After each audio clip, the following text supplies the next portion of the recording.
नमस्कार, मैं हूं मृत्युंजय कुमार झा और कमोडिटी सुपरफास्ट में आपका स्वागत है।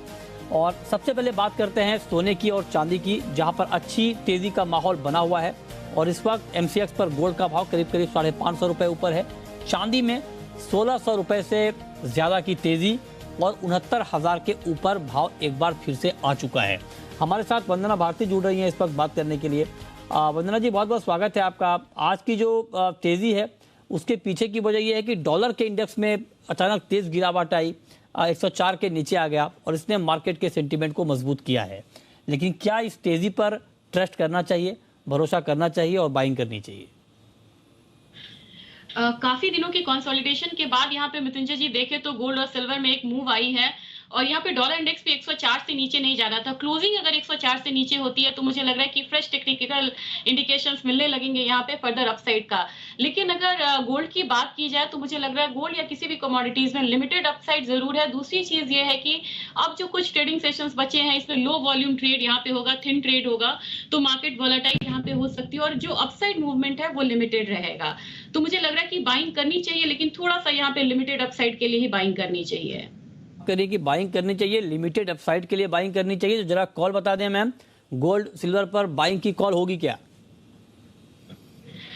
बिल्कुल मृत्युंजय जी, मुझे लग रहा है कि 54,500 से ऊपर होना यानी कि एक स्टेबिलिटी दिखा रहा है गोल्ड में फिलहाल। तो मुझे लग रहा है कि अभी करंट मार्केट प्राइस पे नहीं 54,700 के करीब आता है तो एक बार गोल्ड को बाय करना चाहिए।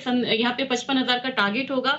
स्टॉप लॉस मुझे लग रहा है कि यहाँ पे 54,550 का लगाना चाहिए।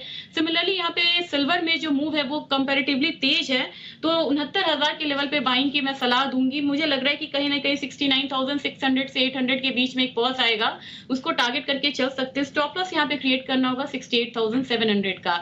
तो दोनों में ही आज के दिन में बाइंग है। अच्छा, तो आप करें कि सोने चांदी में आज के लिए बाई करके चल सकते हैं, लेकिन स्टॉप लॉस जरूर लगाएं क्योंकि मार्केट में बहुत बड़ा एक्शन है। और देखिए, बड़ा बड़ा ये दिलचस्प है वंदना जी कि आज ही हमने, मतलब आज जब हम सुबह का शो कर रहे थे 11:30 बजे, और तब हमने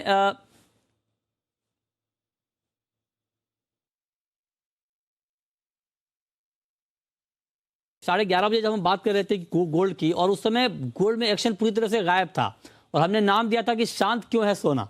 और देखिए, ये शांति ऐसे भंग हुई है, एक झटके में 500 रुपये गोल्ड बढ़ गया है और चांदी 1500 रुपये महंगी हो गई है। लेकिन आज के लिए तो आपने बाइंग की कॉल दे दी है। मैं अगर आपसे ये पूछूं कि क्या ये मोमेंटम अब ईयर एंड तक कंटिन्यू रहेगा, क्योंकि लोग कह रहे हैं कि ईयर एंड पर ट्रेड कम हो जाता है, वॉल्यूम कम हो जाता है मार्केट में, लोग छुट्टियों के मूड में होते हैं।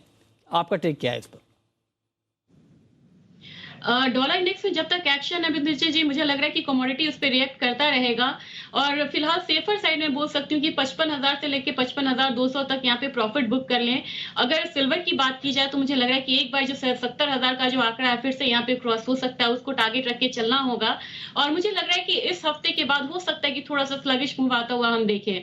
तो हमारे हाथ में 2-3 ट्रेडिंग सेशन अभी है जिसमें हम अपसाइड में थोड़ा सा यहाँ पे स्ट्रैटेजी बना सकते हैं। बाद में मुझे लग रहा है कि थोड़ा सा करेक्शन आएगा। ओके, अब आते हैं क्रूड पे। क्रूड में आप देखिए कि इस वक्त MCX पर कच्चे तेल में 47 रुपए की तेजी है, 6,354 के लेवल है। ग्लोबल मार्केट में भी थोड़ी बहुत तेजी का माहौल बना है। क्या कच्चे तेल में भी आज के लिए बाइंग का मौका आप देख रही हैं? खरीदना चाहिए क्रूड? मुझे लग रहा है यहाँ पे मृत्युंजय जी एक बार 5800 आया और वहां से जो अपसाइड मूव लिया तो हर डिप पे यहाँ पे बाइंग बन रही है। लेकिन मैं ये नहीं कहूंगी कि यहाँ से सिल्वर की तरह कोई शार्प राइज है यहाँ पे क्रूड ऑयल में, इस बात को ध्यान में रखना होगा। विंटर्स अप्रोचिंग है लेकिन हमारे पास रिजर्व यहाँ पे पूरे हैं, तो यहाँ पे आएगा अपसाइड तो 6330 के करीब यहाँ पे बाइंग करना होगा। 6400 का टारगेट यहाँ पे लेके चलना होगा। स्टॉप लॉस जरूर लगाए 6300 का। अगर थोड़ा सा शॉर्ट टर्म देखे तो मुझे लग रहा है कि क्रूड एक बार 6600 तक ऊपर की तरफ जाने की कोशिश कर सकता है। इंटरनेशनल मार्केट में मुझे लग रहा है कि $1 से $1.5 तक की जो बढ़त है वो भी और यहाँ पे देखने को मिलेगी। और जैसे जैसे विंटर्स अप्रोचिंग रहेगा या विंटर्स मतलब टेम्परेचर डाउन जाएगा, वैसे वैसे मुझे लग रहा है कि अपसाइड थोड़ा सा यहाँ पे हो सकता है, बढ़ ठीक सकता है, है। ओके। अब आते हैं मेटल में। मेटल में कॉपर में आपको ट्रेड दिख रहा है इस वक्त। क्या कॉपर में इंट्राडे में कोई ट्रेडिंग की स्ट्रेटेजी है आपके पास? देखा जाए मृत्युंजय जी, सारे बेस मेटल्स में गिरावट थी और यहाँ पे डॉलर इंडेक्स में जो फॉल आया है, एक तो लोअर लेवल बाइंग है, ऊपर से डॉलर इंडेक्स में जो फॉल आया है उसने अचानक से एक बाइंग जो है हर तरफ देखा। बेस मेटल भी आज बिल्कुल स्लगिश था और अपसाइड मूव आया है। कॉपर मुझे लग रहा है कि इससे भी इसका फायदा मिलेगा। 709 के करीब बाइंग करनी चाहिए, 714 का टारगेट रखना होगा। स्टॉप लॉस यहाँ पे 707 रुपए का लगा के चल सकते हैं। साथ में मुझे लग रहा है कि जिंक में भी 1 से 1.5 रुपए तक की जो बढ़त है इवनिंग ट्रेडिंग सेशन में आता हुआ दिख जाएगा। क्या ये बात हो गई कॉपर की? ओके, अब एग्री में टर्मरिक का मार्केट आपको कैसा लग रहा है? टर्मरिक में क्या करना चाहिए? जी मृत्युंजय जी, इसमें जब से बात हुई है कि यील्ड क्वालिटी का थोड़ा सा इम्पैक्ट आएगा इस बार, तब से हम देखें तो प्रीमियम क्वालिटी का डिमांड यहाँ पे बढ़ा है और एक बढ़त बढ़ी है एनसीडीएक्स में। मेरे ख्याल से 84.15 एक लेवल रहेगा जहाँ पे बाइंग करनी चाहिए 85.10 के टारगेट के लिए। स्टॉप लॉस यहाँ पे हम 83.60 का लगा के चलेंगे। और टर्मरिक में मुझे लग रहा है कि थोड़ा जो अपसाइड है, विंटर्स अप्रोचिंग है, यहाँ पे ऑलरेडी वेडिंग सीजन का भी फिर शुरुआत होगा। तो मसाले में मुझे लग रहा है तेजी, और सबसे ज्यादा तेजी इस बार टर्मरिक में हो सकता है क्योंकि जीरा अभी यहाँ पे फिलहाल ओवर बॉट है। अच्छा, ठीक है। तो टर्मरिक में आप कह रही हैं कि ट्रेड बनता है 8,415 पे और 8,510 का टारगेट, 8,360 के स्तर पर आप स्टॉप लॉस लगा सकते हैं। अच्छा, ओवरऑल ग्वार कॉम्प्लेक्स पर आपका व्यू क्या है वंदना जी? वहां क्या करना चाहिए? ग्वार में मुझे लग रहा है कि दोनों साइड की मूव आती है, लेकिन जो टोन है मार्केट का, अंडर टोन, वो बेयरिश है यहाँ पे, बुलिश है यहाँ पे। तो मैं यहाँ पे थोड़ा सा करेक्शन आता भी है, लेकिन मैं बाइंग साइड में रहना प्रेफर करूंगी। ग्वार सीट जो जनवरी कॉन्ट्रैक्ट है करीब 6,045 के करीब यहाँ पे ट्रेड हो रहा है, 64 के करीब ट्रेड हो रहा है। तो मेरे ख्याल से अगर थोड़ा सा करेक्शन आता है 6,000 के करीब तो फिर से बाइंग की ही सलाह दूंगी। अपसाइड मुझे लग रहा है कि 6200 तक आ सकता है। तो जो बिल्कुल इंट्राडे करना चाहते हैं उनके लिए सेलिंग है, लेकिन जो शॉर्ट टर्म के लिए जो यहाँ पे वेट कर रहे हैं वो 6,000 पे यहाँ पे बाय करे। टारगेट रहेगा 6200 का। ग्वारगम में ग्वारगम में मुझे लग रहा है कि ग्वारगम के प्राइसेस इजीली यहाँ पे एक बार 13,000 तो आ सकते हैं। यहाँ पे 13,000 13,200 तक का मेरा लक्ष्य रहेगा। और क्रूड में यहाँ पे उछाल आता है तो मेरे ख्याल से वो भी एक सपोर्ट इस काउंटर को मिलेगा। ठीक है, तो आप कह रहे हैं कि ग्वारसीड और ग्वारगम में बाइंग का मौका है, आपको ट्रेंड अभी बुलिश दिख रहा है, तेजी का दिख रहा है, तो आप कह रहे हैं खरीद कर चलें। अब एक सवाल मेरा होगा नेचुरल गैस को लेकर। नेचुरल गैस में आज के लिए कोई ट्रेड है? एक तो वेदर यहाँ पे थोड़ा सा मॉडरेट हुआ है, उसका एक डाउनफॉल आता हुआ देखा है हम लोगों ने। शार्प फॉल आया था 10% का, उससे भी ज्यादा का कल।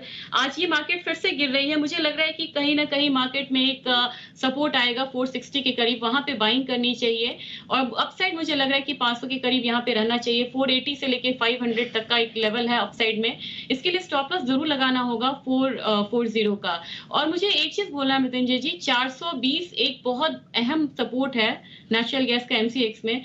जब तक वो नहीं तोड़ता है तब तक मुझे यहां से बहुत ज्यादा शार्प फॉल नहीं लग रहा है। अच्छा, कॉटन केक में क्या हो रहा है वंदना जी? कॉटन केक के दाम भी बढ़े हैं करीब करीब 2%, 2800 के आसपास। यहाँ पे वॉल्यूम ड्राई लग रहा है कॉटन में। और मुझे लग रहा है मृत्युंजय जी कि अब जो ट्रेडर्स के जो इंटरेस्ट है ना, वो शिफ्ट हुआ है कपास में और यहाँ पे कॉटन ऑयल सीड केक में, उनके डेरिवेटिव में। तो मेरे ख्याल से यहाँ पे एक अपसाइड जो है वो देखने को मिलेगा। और यहाँ पे जो ट्रेडिंग पार्टिसिपेशन है वो यहाँ पे बढ़ रहा है। कॉटन ऑयल सीड केक में मुझे लग रहा है कि प्राइसेस जनवरी कॉन्ट्रैक्ट जो है 2850 तक यहाँ पे आएगा। तो जब तक न्यू कॉन्ट्रैक्ट लॉन्च नहीं है, इसका एक फायदा जो कह सकते हैं कॉटन ऑयल सीड केक को मिल सकता है। ओके, ठीक है। चलिए, बहुत शुक्रिया वंदना जी आपका जुड़ने के लिए और डिटेल में बताने के लिए कि इस वक्त कमोडिटी मार्केट का जो मूड माहौल है उसमें किस तरह का ट्रेड लेना आपके लिए ठीक रहेगा। बहुत शुक्रिया आपका जुड़ने के लिए। तो फिलहाल इस बुलेटिन में इतना ही।